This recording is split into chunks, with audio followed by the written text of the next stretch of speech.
All right, we got Dean in North Carolina. How are you? Hey, I'm doing good. Good to talk with you, Matt. And what's the other gentleman's name? Shane? Shane, yeah.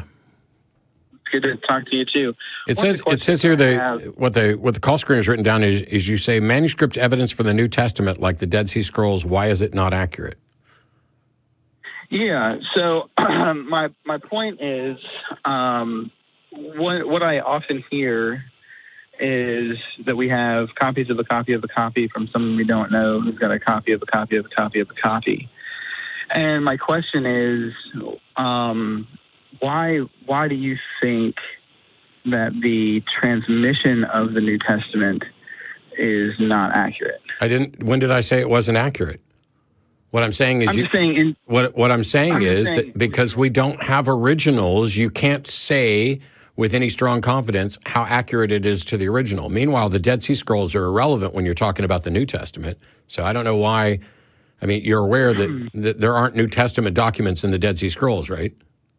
No, I understand that. I was just giving the call screener a synopsis of saying, okay, I'm talking about the accuracy of manuscript evidence like the Dead Sea Scrolls as an example, not that the Dead Sea Scrolls are the exact conversation I want to have. Is it that you're comparing the fact that people look at these scrolls and use them to account for the past, and you're saying that, like, if we can do that with the Dead Sea Scrolls, why don't we do that with the New Testament? Is that what you're asking?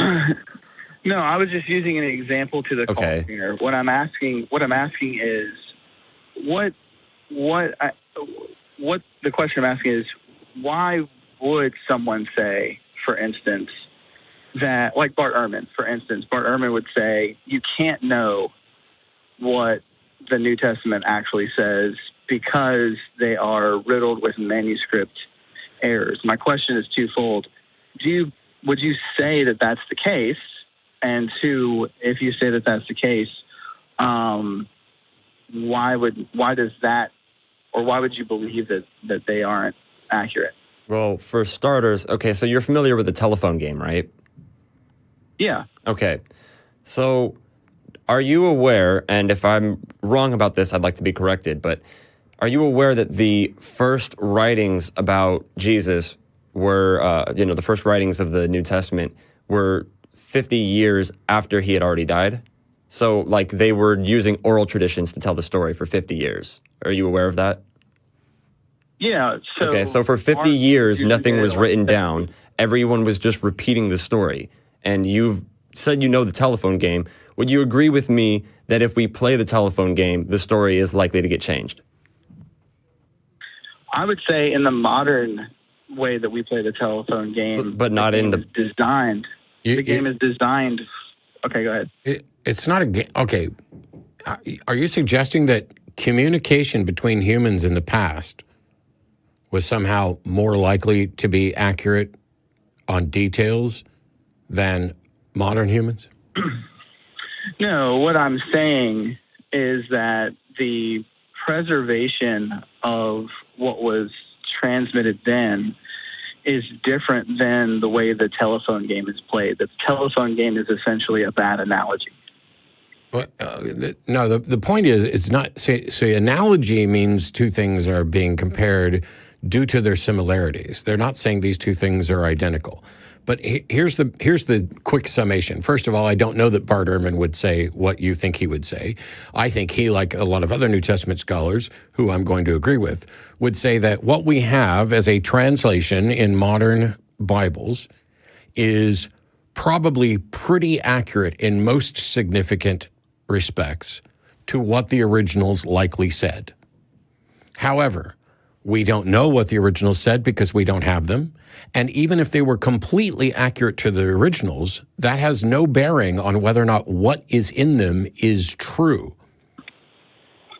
No, I agree with you there. My argument isn't necessarily the historicity of the document. I'm questioning why someone would say that they're not accurate. And then you should talk to someone who has said that and ask them why they say that.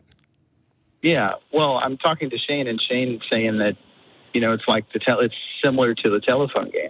It is. And I've said, okay, so the telephone game, though, is designed for the message to be confused. Right. It's designed to illustrate the flaw in what you're doing or what you're referring to. It's illustrating the flaw in that method. So that's the same method, but it's just when we play the telephone game, we do it to illustrate that. Yeah. A telephone game is a way to put a punctuation mark or shine a spotlight on problems in our communication. If you take 10 people who were at Woodstock and ask them to describe what happened, how much variation is there going to be in their story? Oh, I don't know. Well, It was 50 years ago. I mean, I was taught the telephone game when I was in elementary school. It was taught to me in school to demonstrate that this is an ineffective way to tell if something's true, if this is how it's been passed on. Mm-hmm. But I understand. So it seems like you're agreeing with my criticism of the telephone game, but you're saying that this is different from that. Yeah, I would say that the telephone game, the way that it is set up, that is inherently flawed because it's designed for the message. Okay, so explain because we agree that it's flawed. Explain what the flaw is in that method. Gotcha. Okay, so the flaw in the telephone game is that, once the message is said, the person who has received the message cannot go back and ask the person who gave them the message, hey, could you clarify this, that, or the other? And you don't think that happens in reality? No, it's not about what happens in reality. It's about that's the only thing that matters is what happens in reality. Right. I'm trying to see the difference in a scenario where people are playing the telephone game and the first 50 years of this story being passed down. Like, I'm trying to see what the difference is to you, because it's the same method of people just repeating the story. And it doesn't, like, people don't have to be intentionally dishonest. Matt can tell me something and I can repeat it back to you. And if I misunderstood him, then I'm going to tell you something wrong, or he was wrong in the first place. But so I also think that there would be a difference. Let me finish the first point with the transmission, and then we'll talk about what you said. Go for it. So the problem with the telephone game, as I said, the person that receives the message can't go back and check. The rule is you can't go back and check to the other person. You can't ask the person who said it before you, or the three people that passed the message before you, right? Hey, what did you say? Whereas with specifically the scribes copying down the manuscripts. No. Can you talk to the first person that relayed this story? We're talking about before there were manuscripts. Right. Can you talk? Because you're saying that the problem is you can't go back and talk to those people, and you're arguing for an example where that's exactly the case. No. You can't go back and talk to those people. I'm simply talking about first the transmission of the scribes. Now, what you said is, all right, the people that originally talked about these types of stories in the New Testament. Now, the difference, I would say, is the difference between that and our culture is that given the roots of Christianity, there was a culture that was orally based. And what I mean by that is, by the age of 12, the Jewish men, or the teenagers, as we would call them today, were to memorize the Torah by heart, right? They could do that. So what you have in the preservation of these stories is you have a group of people who are already committed to being able to memorize large chunks of story. Okay, so you are making an argument. Yeah. This is specifically... No, stop. This is specifically what I asked about earlier, that you're saying... Okay. That there was something fundamentally different about the way human beings communicated in the past that made them more accurate with oral history. That's what I was asking about earlier. And it seems like that something is that they did this more regularly, and you're talking about them using oral traditions more often. That's not because it was more effective. That's because they were illiterate. People who can't write are going to learn that way instead. But you don't get to go back and appeal to what you think happened that may have preserved accuracy. You have to actually provide evidence that the accuracy was preserved, which you can't do, because here's the thing. If Jesus gets up there and stands and gives the Sermon on the Mount, then there's a bunch of people out there who can relay that information. What's the likelihood that a chunk of people are going to get it word for word? Gotcha. Well, it's not a chunk of people. The closest people What's the likelihood that any one person standing there listening to the Sermon on the Mount is going to get it word for word right? Oh, I don't know. I do. Depends on how many times Jesus gave the Sermon on the Mount.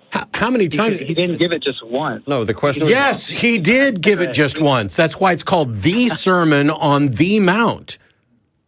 Yeah, but he could preach that sermon multiple times, Matt, obviously. You have no evidence of that. That's just a bullshit pulled out of your butt. It's not. It is. It is. It's what rabbis did in the first century, Matt. That doesn't make it accurate. To the fact that that's what they did, it's... Well, Matt's saying that they only did it once, and I'm... No, I'm not. No, I'm not. No, I'm not. No, I'm fucking not. He said Stop. Jesus gave the sermon once. I said you can't... You're not gonna, listen, Matt, I respect you, dude. You're not going to cuss at me. If you need to hang up, you need to hang up. Because you're not going to cuss at me like that. I will fucking cuss at whoever the fuck I want. And if you don't fucking like it, you can fucking hang up. How's that? Well, it sounds grand, but this is too important for me to just hang up because you've got a potty mouth. So because you are worried about whether or not I use words that you like, you want me to hang up on you, but you won't hang up. It's just a matter of respect. Well, so you're the one that to hang up. It's a matter of respect here in that I'm trying to get to the point of something and point out where the flaw is. And you're sitting here just pulling stuff out of your butt saying, well, he could have given that sermon. You are. If you interrupt me again, I'm going to put you on hold. And then you're on hold now, and I will fucking curse at you as much as I fucking want while you stay on hold and fucking listen to it. I don't know why you're so worried about fucking words being problematic and saying I have a potty mouth.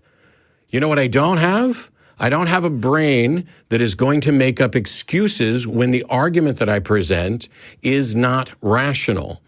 All I'm saying is that you want to claim, well, maybe Jesus gave this sermon many times, okay? But if you have an audience, what is the likelihood that someone is going to get it word for word correct? Pretty low. That happens all the time. You can't even probably... Well, as is evidenced by the conversation, you can't even relay back to me what I said word for word or even get the actual encapsulated issue correctly. Because my issue is that you have no way to demonstrate that Jesus did, in fact, give the Sermon on the Mount multiple times. At most, you can come up with it as an ad hoc explanation for one possibility, which you cannot demonstrate. All you can do is say, hey, traveling rabbis may have given sermons many times over. And maybe Jesus gave the Sermon on the Mount many times over. But there are other events within this narrative in the Bible, which are single event occurrences, not multiple events. It's not like here's a sermon that could have been given multiple times. You are busy coming up with whatever excuse you can, just out of thin air. Every time I say, hey, what's the likelihood that somebody gave a sermon and people got it word for word right? Well, they didn't just have to give it once. How do you know? How do you know that it wasn't given just once? You have no way of demonstrating that. We have no original manuscripts. So you want to look at how likely it was that they copied it accurately. And I've already conceded, as would many New Testament scholars, that they very likely copied it accurately and not 100% accurately. We know there are variations in manuscripts. We can look at that. There's actual evidence. And Shane brought up that the first writings were anywhere from 30 to 50 years afterwards, or at least decades afterwards, and wanted to talk about that oral history and how it was transferred, which is why I asked you a question about, are you appealing to people being different back then? And you said no. And then what did you do? You appealed to people being different back then. Oh, well, they had to learn this stuff. None of this gets to what was actually originally said. You have no way of demonstrating it. And here's the rub.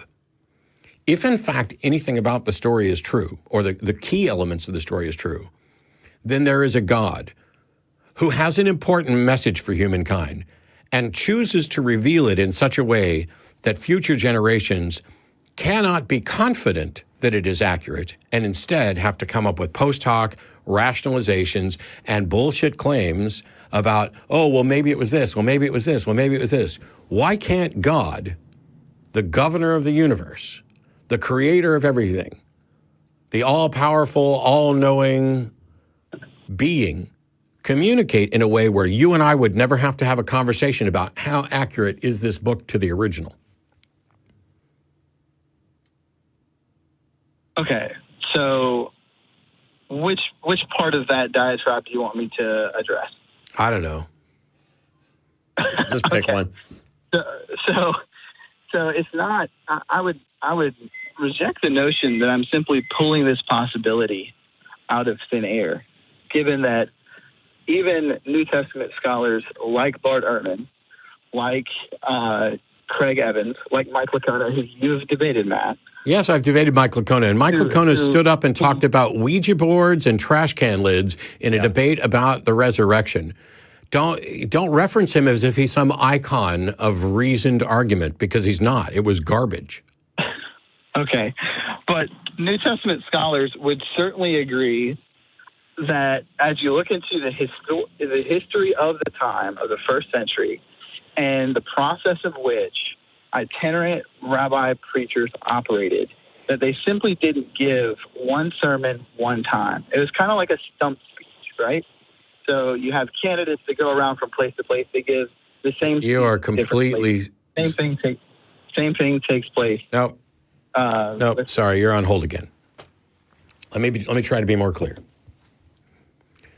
I'm not saying I'm not saying Jesus didn't give this speech more than once. I'm saying you have no way to show that he did give it more than once. And that means that it is a post hoc thing. You can say, hey, it could have been like a stump speech. Okay, it could have been. How do you demonstrate that it was? Because until you can demonstrate that it was, you don't get to use that to claim that what we have is accurate. Okay, so in appealing to the historical context and the historical probability that that's what happened, you would say that that's not enough to posit that it's probably true that Jesus gave these sermons more than once. Correct. A fair question? Correct. Okay. And by the way, as I pointed out in the diatribe, the part that you skipped right over to address the part that you thought you could, there are single instance events. The wedding at Cana. That he didn't do the wedding at Cana multiple times, did he? Was he a wedding magician? No. Okay. So the facts of that being reported. His speeches. We're talking about his speeches is what we were talking about. So you mentioned, if you pull up a red letter Bible, how many of those do you think are something that he gave multiple times? If I pulled up a red letter Bible, as far as the speech sections, I would say he probably gave a Sermon on the Mount at least more than once. Oh my God, it's like your brain will not let you address the question that you're asked. If you pull up a red letter Bible, for those who aren't familiar, a red letter Bible is one, when you go through the New Testament, highlights the words that are supposedly actually spoken by Jesus in red. What percentage of those red letters, which are supposedly direct quotes, are parts of speeches that you think he gave multiple times? I would say that the multiple occasions are those in which he takes place either like Sermon on the Mount, hillside gatherings. I would say instances where he is cleansing the temple. Dean, are you capable of listening to a question and answering the question you were asked? Because you're not. Yeah, I actually am. No, you actually fucking aren't. I'm saying. Appreciate the compliment there too. What percentage of red letter words attributed to Jesus do you think are part of speeches that he gave multiple times? That's what I said. Not which speeches. What percentage of the red letter? Well, you would have to pare that down because each section of the red letter takes place in a different context. Jesus fucking Christ. I'm just being straight. That's how you. No, you're not being straight. This is a simple question that allows the conversation to move forward instead of putting up the roadblocks and hand waving that you're doing. I'm not putting up roadblocks. Yes, you are. What percentage of red letters in the New Testament would you estimate are part of speeches that Jesus gave multiple times? I don't know because of the. You should go learn. The speeches took place. But you got an honest answer at the end there. So going to give credit where credit's due. Sometimes the correct answer is I don't know. And when you don't come in acting like you do. That's all I'm saying. Well, it's not an issue of not being able to know. It's an issue of what's the context of the speech being given. No, it's not. That's the point. Okay. So it's not. If you acknowledge that, let's say you think 10% is something that are single occurrence events, at least you would have given me a number of what your estimate was. And then I would have said, okay, that means 10% of what is red letter was a single occurrence, which does not fit your preferred model of transition for accuracy. And so what likelihood is there that that portion, that 10% portion, is accurate? And then we would have had to acknowledge that we can't be particularly confident in that 10%. I think it's much more. I think it's overwhelmingly single instance things. We're talking about a biography of someone's purported life. And even if you know, this is why if you go to the Sermon on the Mount and you want to claim that, oh, he gave this sermon multiple times, well, you don't have any evidence for that. But even if I grant you that, that does not tell us how accurate it is. Because there are politicians now that can run around and give stump speeches and people don't give it accurate. And literally in this conversation, I have been asking very specific questions which you have failed to even approach an answer that would be consistent with the question. So either you're not listening, I am the world's worst communicator, or there's something else going on that shows that when you listen to something, even if I repeat it, that does not necessarily mean that you're going to get it correct. Okay, so in this conversation, the only thing that I've tried to lay out is the following. One, that the New Testament has been accurately transmitted. That doesn't mean that what's in it is historical. Second, I'm simply saying with regards to Shane's objection with the 50-year gap, that these things could have been preserved through oral tradition, given the nature of the culture of that time. That's when we got off into Jesus' stump speech or whatnot. And that's when you started saying that it was somehow more effective for them to use the same method. You were saying it was people doing the same thing. You're just saying they were better at it back then. And that's why Matt asked you, do you think there was something different in the way people were communicating to one another verbally at that time than they are now? That's where oral tradition. No, it's also flawed. This is the thing. When you make those appeals to oral tradition, when you talk about by the age of 12, there were young Jews who knew the Torah verbatim. That's because the Torah was written down and they spent time in school learning it verbatim, or in temple learning it verbatim.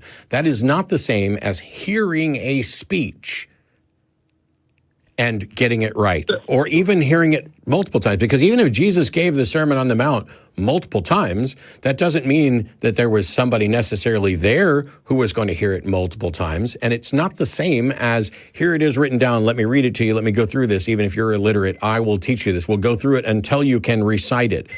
Teaching someone by going through something that's written down until they can give it back to you verbatim is fundamentally different from, I'm going to give my speech a few times and hope that you guys manage to get it correct.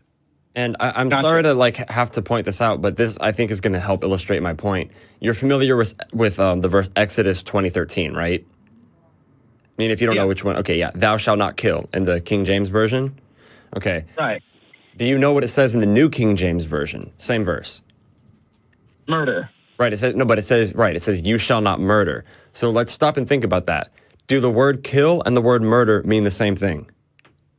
No, they don't. Right. So one of them could be wrong, because one of them is saying don't kill, which is don't kill under any circumstance, self-defense, go to war, etc.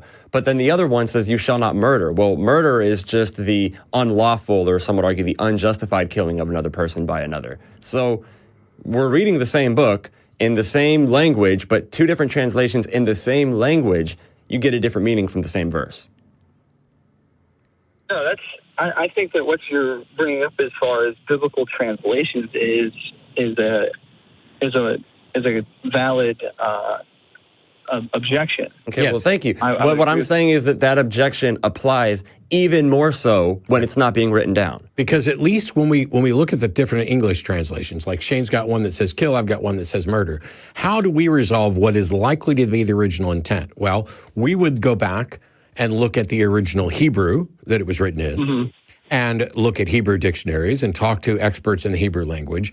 And the best they can do right now is give us what modern Hebrew, how that would be interpreted, and what they believe was probably intended in ancient Hebrew. Yeah, do some research on the love thy neighbor, on the Hebrew meaning of that.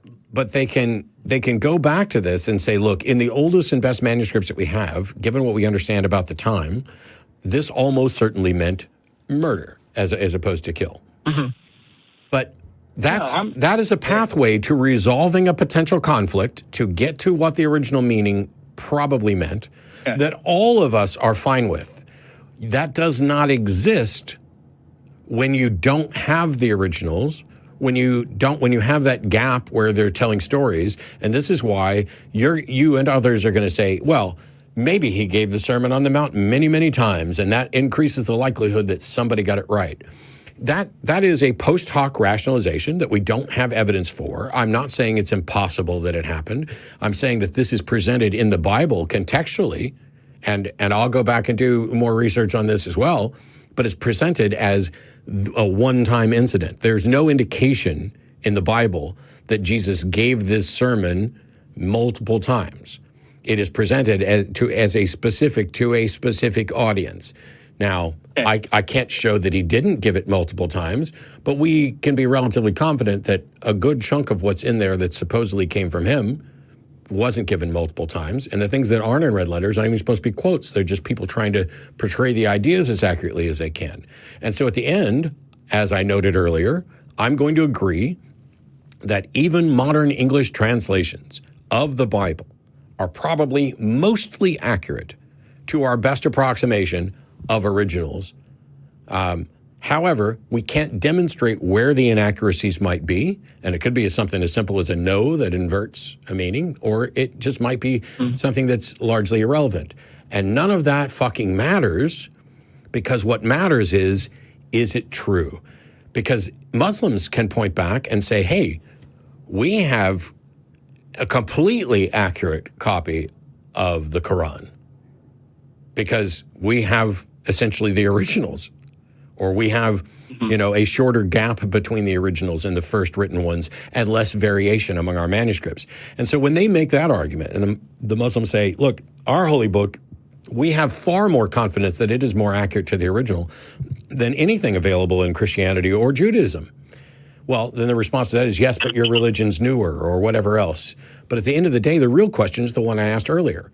How does it make sense that there is a God who, knowing that these problems are going to happen, knowing that languages are going to change, knowing that languages are going to die out, knowing that the Muslims are going to come along with their false doctrine and claim that it's more accurate to the original, and that, you and I are going to be having a telephone conversation where, you're arguing for a point that I find absolutely irrelevant in the grander scheme.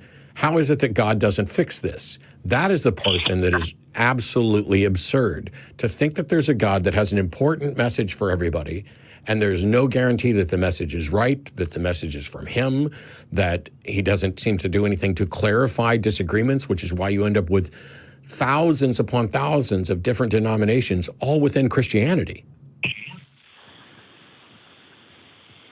Right. So, no, I think that is a significant question that you raised, Matt, with regards to the preservation or the passing down of an important message. And I think that, one of the ways that it could potentially be answered, I'm not saying that this is the answer, but I don't know if it follows, and I'm not accusing you of saying this, but I don't know that it follows that just because you have a perfect God, that you would have to have something that has been preserved perfectly.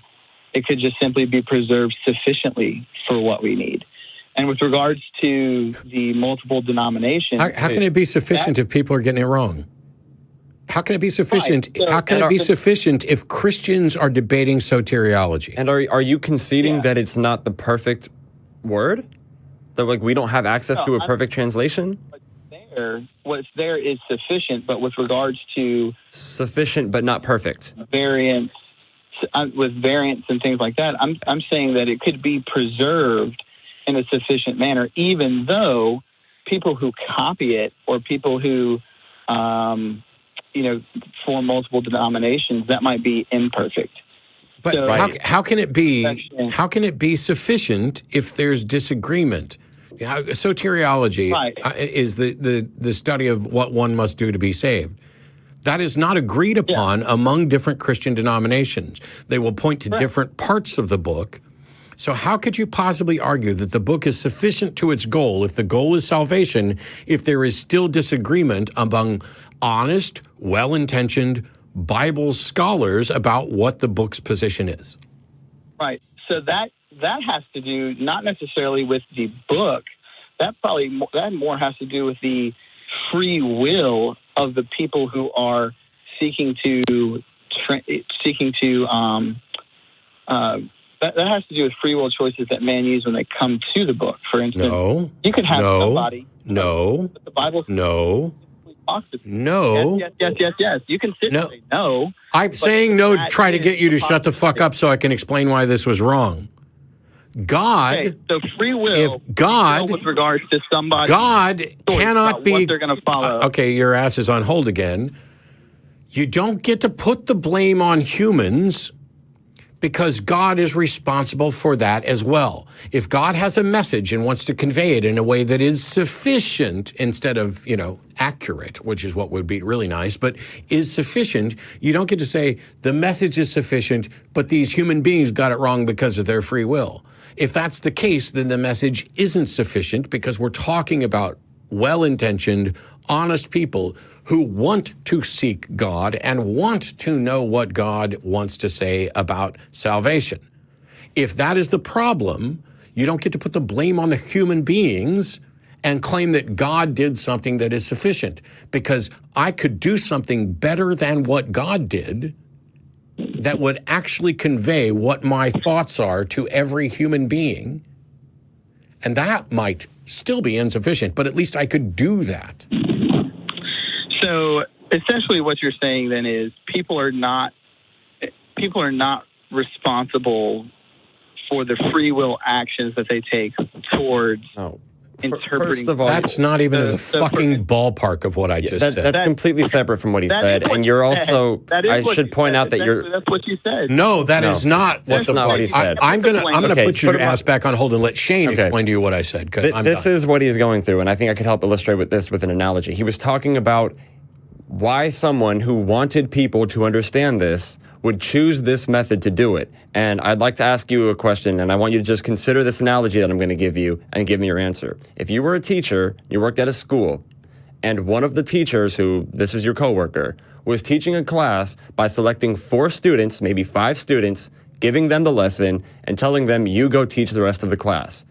Would you criticize that teacher for using that method to teach algebra, or would you consider it equally as efficient as teaching the whole class? That's what Matt was trying to illustrate to you. Okay, so then what you're saying then is it's not you can't lay the blame on the person for their use of free will. It's not for the use of free will, no, because he's talking about us being flawed beings, but who made us flawed? Who made it the case that we couldn't fully understand this? Right. So once again, right. So it's not about free will. And I don't believe in free will, but I don't think that free will is in the same ballpark as what we're talking about here. We're talking about the ability to understand this message efficiently. Even if, so let's play a hypothetical. God gives a perfect inerrant word. He also endows people with free will. Are there people that would take that book and manipulate the book so that they might gain certain authority? Thanks for proving my point. Okay, first of all, again, you're not addressing the question that's being asked. And regardless of that, I'll answer your question. Yes, people probably would do that. However, Okay. that's not what we were talking about, and we're not going to change the subject to that. What we were talking about was this being the method used to understand it. You're saying God wants everyone to understand this. That's your belief, right? God wants everyone to accurately understand this. Is that what you're saying? Correct. Yeah, absolutely. Okay, but he chose a way which is insufficient. I would disagree that it's insufficient. Okay, but you disagreed with my criticism of the telephone game, and you accurately answered when I asked you what was wrong with the telephone game. And what I'm saying is you got the answer right, but the answer applies to this too. See, the question was, how can it possibly be sufficient if there are two honest, devout, sincere individuals who want to know what God thinks, who read the book and don't agree? Because a person doesn't have to intentionally misinterpret it. Like somebody doesn't have to intentionally say that the Bible says something it doesn't say, translate it inaccurately. A person can mean to do it honestly and make errors. And if the tool for communication to those two individuals is ambiguous or subject to interpretation and misunderstandings among even honest people, how could you ever say that it is sufficient to the task that you set it to? Well, you could set that it's sufficient to the task that it's set to, even if you had honest individuals No, who disagree. you can't, because we've started with. Is it just the We've MO? started with. The MO? I swear I'll just drop you. Just drop me then. Do what you got to do. I don't care. I will, you little punk ass, but because I know you won't hang up, I'm going to put you on hold and make you listen. Now I own you. You're on hold. The purpose, as acknowledged, was for God to communicate to everyone. You already acknowledged that. Oh, he hung up. Sorry. You already acknowledged that the purpose was for God to communicate this message to everyone. Okay? That's step one. God wants to communicate to everyone. That is the task. The only way the message is sufficient to the task is if the message is clear enough that everyone can understand it. After that, you can get to willful disregard. You can get to willful changes. But you cannot take two people who, like, if Shane and I are studying a book on music theory, and we look at it, and we both really want to understand music theory, and we have the same text, and we look at it, and we come to two dramatically different understandings about it. Which has happened with us with interpretations of the Bible. There are verses that we disagree on what they mean. Yeah. We're reading not only the same book, the same translation. And so if that's the case, then you could say one of us is just not very bright or very wrong. But you can't say that it's an exercise of free will that one of us is intentionally trying not to understand it. Right. But if there's a God, and that God is capable of making both of us understand this correctly, and instead of taking the method that is sufficient to ensure an accurate understanding for each of us, instead uses a demonstrably inferior method such that we don't come to a correct understanding, it ain't our fault. If you write a book that's not good enough for the very thing that you're trying to teach, that's your fault. And if you make an argument that is insufficient to demonstrate your case, that's your fault. And back to my teacher analogy, if a teacher gives a lesson and every student in the class gets a different interpretation of it, you blame the teacher. Yeah. So, but the other thing about his analogy that's great, that fits in there, is, if you were to teach 4 of the students and have them instruct everybody else, that's a lazy fucking teacher. right. That is somebody who's not doing their job. And if one of the, one of the 4 students taught another person and they understood it, cool. We're not saying you can't do that. Right. Maybe everybody in the class could understand, but it's clear that we have an issue where not even the 4 people necessarily agree, and the rest of the class doesn't come to the same understanding. And you're going to say, it's that class. Yeah, and It's their free will. And if they start killing each other over who got the right answer, then I think it's the teacher who should be held responsible. Absolutely.